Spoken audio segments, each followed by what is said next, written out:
I figured I'd do a little video of my plowing setup I've put together. It's a Craftsman LT1000. I don't even know what it is. It's a mid 2000s Craftsman 16.5 single cylinder. It's pretty good for what it is, I guess. But yeah, I threw some chains in the back and got this container here full of sand, so I don't know, it's at least 100 pounds on the back. I don't really know exactly. And yeah, a little custom blade setup I put together with a bunch of scrap. Cost me maybe $50, and a chunk of that was from threaded rod I bought, and I only end up using a little bit of it anyways. But yeah, it's kind of basic setup. It's just a plate I added in here, so I have a decent range of blade float, and it does sort of detent where I added that nut in front of it, because before I ended up leaving it just with the plate in there and it would kind of lock down, and well, it didn't really work the way I thought it would. Now this way it sort of has a float and detent right in here. It locks in to a point here, but if you hit something hard enough or go over a bump with the blade, it will bounce back and go into this range where it just floats freely back and forth. And yeah, it's just a little U-bolt and a piece of scrap I happen to have with some nice holes in it. And this is actually a ground rod here for whatever it was actually going to be used for our internet, but it's now grounded to the house anyways.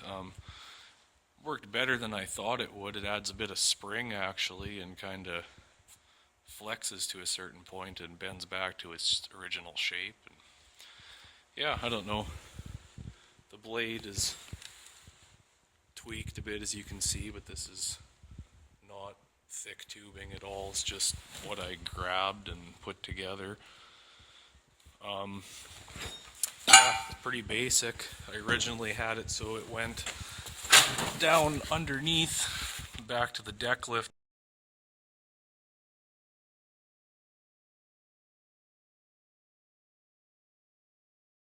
Arms, but that resulted in only, I don't know, about 3 inches of lift at the front.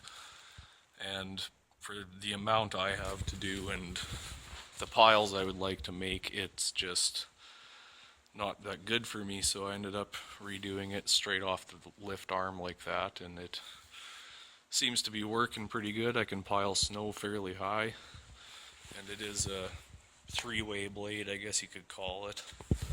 It's kind of some scrap that already had a bunch of holes and everything in it, but you could easily make this out of a, say you had 6-inch tubing or whatever. I would make it a bit bigger personally if you were to do it on any sort of real tractor. This is a lawn tractor after all, but you could do it out of 6-inch tubing. Say cut one side of it off and then do the same thing. You don't even have to do the same thing actually. You could get 5-inch tubing, and as long as it fits inside there, it would be fine. So yeah, pretty basic setup. Goes down here where your deck would mount at the front. I did weld, you can see, sort of see both. Added 2 pieces of thicker square tubing in there, so it'll hopefully brace that up enough. I haven't noticed it bend or anything yet, so yeah, well, I guess I'll fire it up here. It's about minus 13 Celsius. I always shut the fuel off because I just don't have issues when I do that.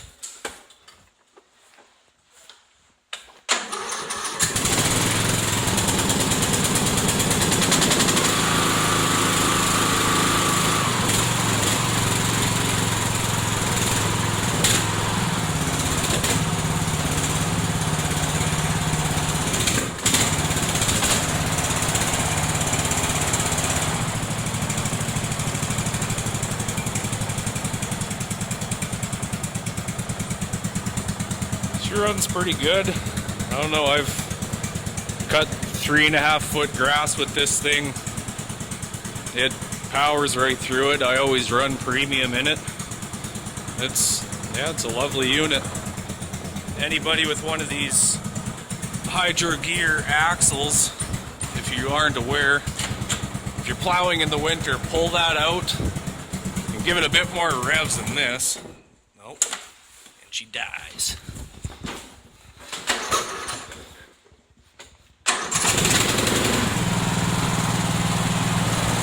Give her about half throttle.